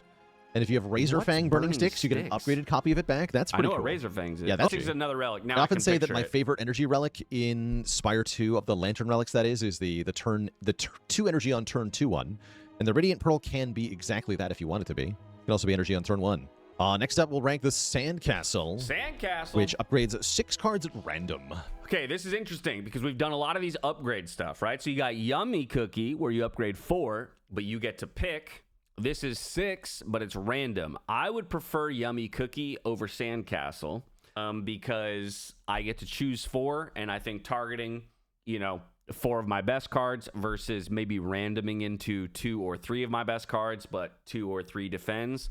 Yummy Cookie probably slightly better. Again, situationally, Sandcastle could be amazing. If you've thinned your deck a ton early on, maybe you took Leafy Poultice early, which transformed a relic or transformed to strike and defend, and then you went to a shop and you removed a card or something like that, and so you managed to have a successful Act 1 where you upgrade 2 or 3 cards, hit it, whatever. You go into Act 2 where you only have 6 remaining unupgraded cards, then of course you send Sandcastle, right? And again, I could argue that this is always good because even if it was 3 strikes and 3 defends, that is still 3 extra damage on every strike and 3 extra defend on every defend. So it's a total of 9 extra block and 9 extra damage in my deck. That's good. So I put it in always good, below Yummy Cookie. I don't know about with the rest of these. That random part is a bit of a problem. We had a really good Sandcastle recently where I only had 1 strike in the deck. There you go. But if you're seeing Sandcastle with 4 or 5 strikes in the deck, it's kind of crap because you are very likely to upgrade a bunch of starting cards. The random upgrades are likely to be pretty good, and you almost always benefit from upgrades. 6 is a big number, though, yeah. And the more random upgrades you have, the better it gets. So I really like this alongside, for example, Fishing Rod or any other source of random upgrades. But yeah, it is by its nature inconsistent. I'll put it just below the gem, I think. I don't like that. So yes, it is inconsistent in that the amount of value you get out of it can vary wildly. Again, like if it upgraded my 6 best cards versus my 6 worst cards, the overall increase in power of my deck is quite variable, like within this range. But when I select that card, I get at least this much additional power to my deck. Or when I select that relic, I get at least this much additional power to my deck. So to me, that does not make it inconsistent. Like, it is by definition inconsistent in terms of, like, again, the variableness of the effect, but the effect is always positive and within this range. So I don't know, like, I don't know. I still have a lot of issues with the words he's choosing for his actual tier system. I think Sandcastle belongs up here. It's good, but not great. Personally, again, the inconsistent tier doesn't mean it's bad per se, but it means that it's not always good. One of my favorite now is Sea Glass. Choose 15 cards from another character and choose any number of them to add to your deck. Okay, I don't think I've ever taken this relic. Again, I could see this again, by definition, is inconsistent. You could quite literally be offered 15 cards that you don't want or that you can't really use, right? Like, so by definition, this also goes in inconsistent. Honestly, they could make Glass Eye work a lot better if it was like this. Yeah, this would be a big boon to Glass Eye. If you just made it work where you can take as many as you want out of all the cards you saw. Specifically, this gives you 5 commons, 5 uncommons, and 5 rares. Oh, that's interesting. I didn't know that because I've never taken it. So and it just says it sees 15 cards. So the fact that it's 5, 5, and 5 is actually interesting. I didn't know that. That does make me think it's slightly better. It's still inconsistent by definition, but knowing that I'll at least get to see 5 rare cards, that makes me more likely to take it. Just and everything. So that's good info to have. So you can always add a bunch of rare cards to your deck, which is pretty strong, and they're all from the same character, which allows you to build a bit of a synergy package. Yeah, I think this is always good. The more I think about how this works, the more I like it a lot. It's showing you the same number of cards as Glass Eye, but the manner in which you're allowed to take them is so much better. And so that makes it a lot better. So I think you could just fix Glass Eye. It also shows you more rare cards, right? Like Glass Eye shows you 3 rare cards. This gives you 5. That is better. That is just better. I think it's kind of low in the always good tier, but I think it's good. Put it above the pumpkin candle. And then lastly...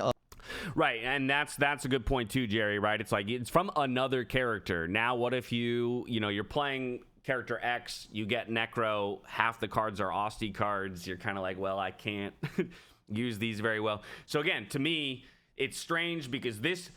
Ironically, this shows the inconsistency in his own tier systems, where by definition, this is inconsistent, which is why he's put other things down here.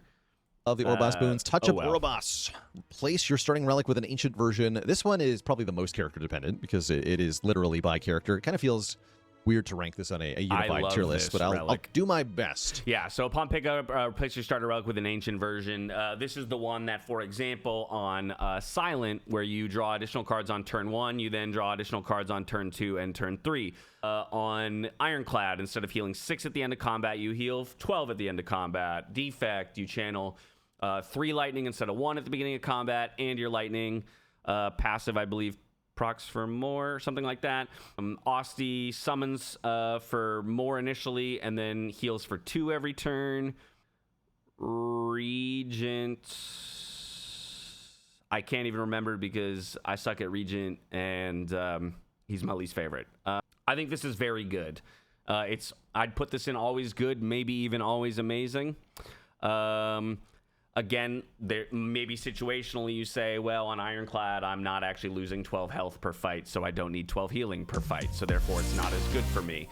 Maybe on Silent, I have enough card draw already, and so I don't need more card draw, so this actually isn't as good. But on Defect, I pretty much always take this. So it's going to be somewhere in the always good to always amazing for me personally. So the Ironclad gets Black Blood. Fiona, thank you for the 100 bits. I appreciate you. Also good to see you. Twice as much healing. The Silent gets... Defect is Channel of Dark, I thought. No, that's a relic that Defect can just get, where you start with a Channel Dark Orb, but the Touch of Orboss increases, because his normal one just channels the 1 lightning at the beginning of combat, and now it just channels 3, and it also increases the damage that the lightnings do by just a tiny bit. Draw 2 extra cards on the first 3 turns instead of the first turn. The Regent gets 7 stars he's instead of gonna 3 go stars. through it all right now. They just buffed it to 7. Okay, he said 7. The Regent version for of the this just got a stars. buff. Necrobinder gets 5 summon, actually 7 summon on turn 1, and then 2 summon per turn. The Necro version's very good. I would say Necro version's always amazing, actually. Oh. And then Defect gets 3 Did they lightning buff orbs the and makes Necro their version lightning to orbs do 7? more I thought it was damage. 5. Kind of feel like, yeah, this is probably But yeah, a neat Necro one is synergy. nuts. With like an asterisk that Necrobinder is in the top tier. I'll put it above the Wait, what does he Pale's mean growth. need synergy? Why But does yeah, it need I don't like it for synergy? turn 1 and then 2 summon per turn. The Necro version's very good. I would say Necro version's always amazing, actually.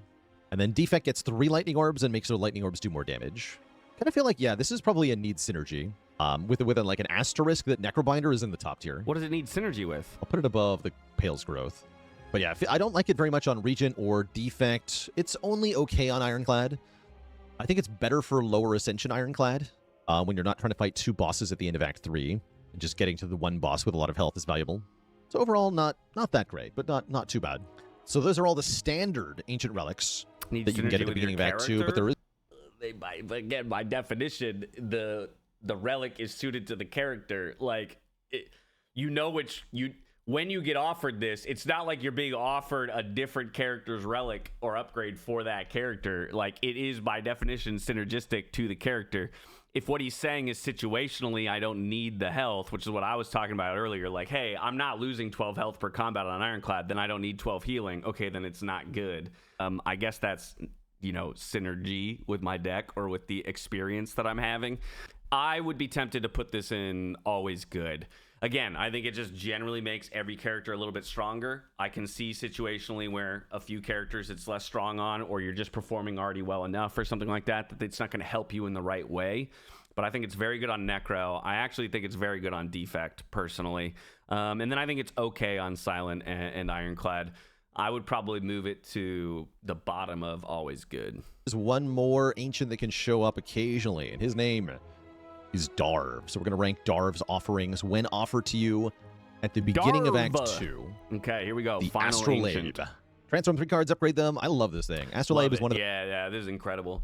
I'm a sucker for transforms, for the RNG of it all, but, this is just letting you take 3 of your starter cards and turn them into cards that are generally or almost always better. Now, again, you can brick, you can low roll, you can get cards that just make no sense in your deck or maybe unplayable given the type of deck that you have. Chances on that are low, but pretty much every card in the game is better than a starter card, so taking 3 starter cards and transforming them and then upgrading them is very good. The best boss relics in the first game, in my opinion. It's still very good. Yeah. I put it right to the top. Yep. So Darv is special because Darv can appear in either Act 2 or Act 3. There you go. Which act you see Darv in will vary which offerings you get. So there are different relics being offered in Act 2 and Act 3. Slightly. Specifically, the energy relics are different. We'll talk on that in a moment. Okay. Black Star gives you an extra relic per elite you defeat.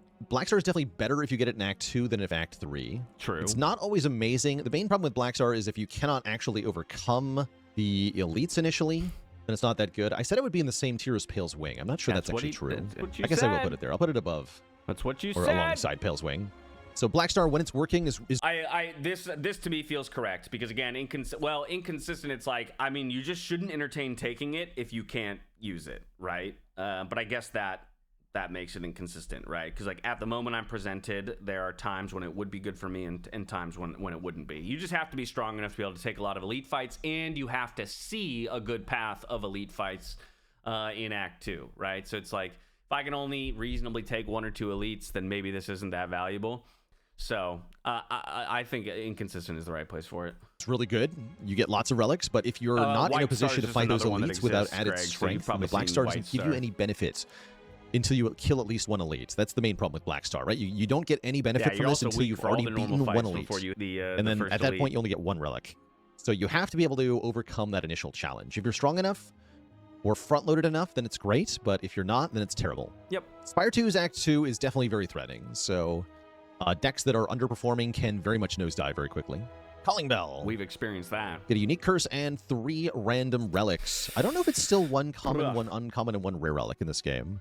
Didn't know that was ever a thing, the common, uncommon, rare relic thing. If that's the case, that's good information to have. I don't love this. Again, it's the RNG of the relics. You can get really lucky. You can get really unlucky. You can get miniature cannon and target dummy and a bunch of stuff when you don't have a single attack and you're playing defect or something like that. But you could also get 3 of the most ideal relics for your character. So again, by definition, inconsistent, and it has a downside of getting a curse, which is also inconsistent. You can get something very good, like you can get a better curse or or like the worst curse. So I would put this in inconsistent, slam it anywhere in there. The random relics. It was good in the first game. Well, I wouldn't say good. It was okay in the first game, partially because of that guaranteed rare relic. I wouldn't call it great. That's a lot of relics. I think this might be an inconsistent tier. Still one of each? Okay, so the guaranteed rare relic's pretty cool. But curse. Sorry, not a random curse. You're right. So, sorry, misspoke. Even still, you have a curse, right? Curse is a little stinky. And if you don't get relics that are helpful, then this can set you back. I think in general, the relic pool's a bit better in Spire 2, though, so you're less likely to brick. I'm going to put it just below Black Star in the inconsistent tier. Fine. Dusty Tome. Gives you an ancient card. The Darv ancient cards are special. For the characters that are from Spire 1, you get a card they had in Spire 1 in its upgraded form. So Bias Cognition plus for the defect, Corruption plus for the Ironclad, Wraith Form plus for the Silence.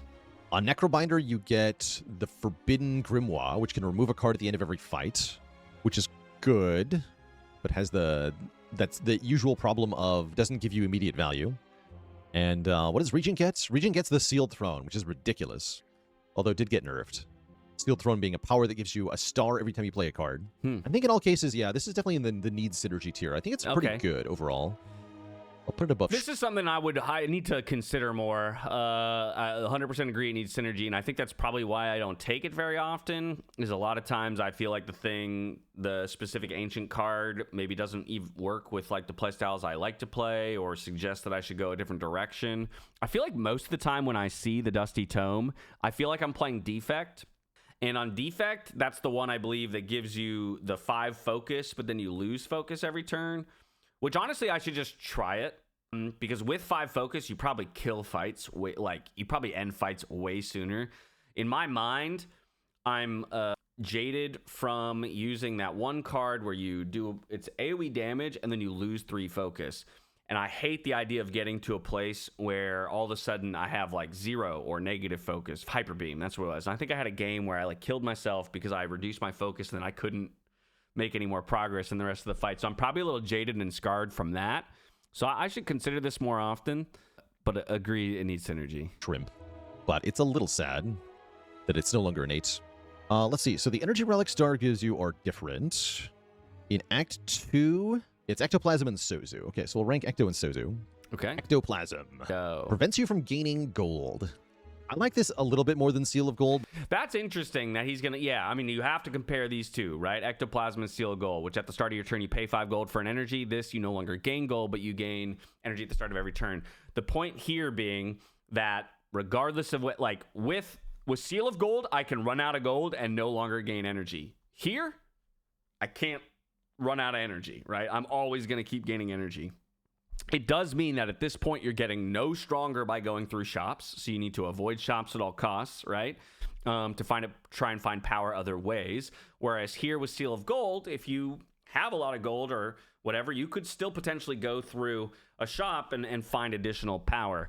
I don't really like Ectoplasm very much, personally. Comparing it to things like this, yes, Pale's Flesh enters on a delay. But at least I'm still gaining gold at the end of combats and stuff like this. So to me, this is a little worse than Pale's Flesh, personally. I could see him putting this in always good, though, because it's still just giving you energy all the time, which you want. But I wonder how he evaluates the you can never go to a shop, kind of thing. But only a little bit. This is not a relic I actually think I've taken in Spire 2. It just gets offered so rarely that I haven't had a chance to see it. That kind of makes it almost never tier. I think it's not that bad in this game. With the lack of an Act 4, the lost gold isn't as impactful. That's also and you can true. spend any gold that you have when you take it. So yeah, I like it more than Seal of Gold. I'll put it in Inconsistence, I think. Right next to Prismatic Gem. I'm fine with that. Solid, but not the best. Also, a lot of Darv's other offerings are kind of amazing. Empty Cage, remove 2 cards in the deck. Yep. It's a... Love this. in my opinion, it's either always good or always amazing. Again, card removal, it just has so much value in this game. First of all, Act 2, right? We're evaluating getting this in Act 2 as Darv. You are guaranteed to still have some starter cards in your deck. So those are pretty free removes right there, and it just makes your overall deck a lot stronger. So whether or not it's in always amazing, I'm not quite sure, but always good, yeah. No nonsense remove relic. It's not that many removes, but it's still good. I think this is an always good relic. Not amazing by any stretch, but solidly strong. Wow, he put it farther down. Boring, definitely. Maybe I would put it right. Was a boring. It's fine, but it's boring. Doesn't make you that much stronger either, but just dunking 2 strikes does make you a lot more consistent. So it's nice. Problem is that it's overshadowed by its bigger brother's Astrolabe, and then, of course, Pandora's Box, which just transforms every strike and defend you have. Love this. Again, there's by definition inconsistency here in the overall. But again, if we accept that transforming starter cards, like every non-starter card is essentially a little bit better or is some amount better than a starter card, transforming them all is going to raise the overall power of my deck. But it's going to be quite variable in this range. We could get a shit ton of rare cards that help us out, and we could get a shit ton of common cards that help us out, or we could get some cards that help and some cards that don't really help us out. It might be dead cards.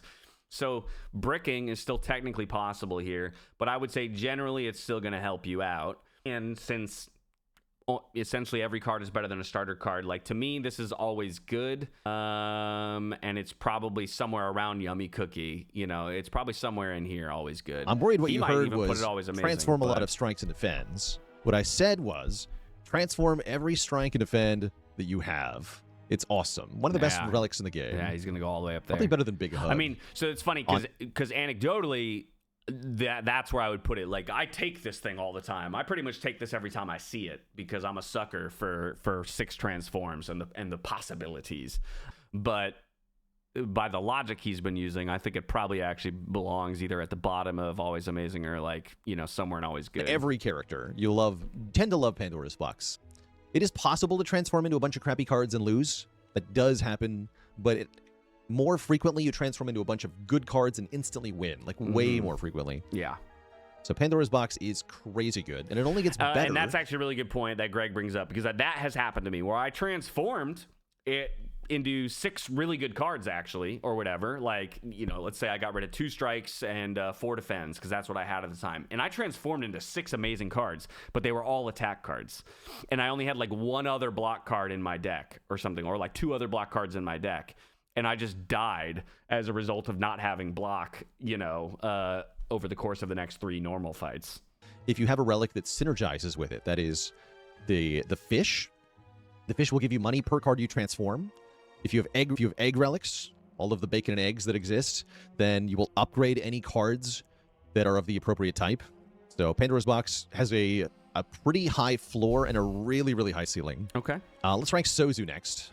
Gain energy every turn, but you can no longer obtain potions. Have I seen this relic before? Okay, you know what's funny is I love this because I kind of don't love potions. When I have potions, I try to play them because I've tried to get a lot better at understanding their power, and maybe now I'm overplaying them.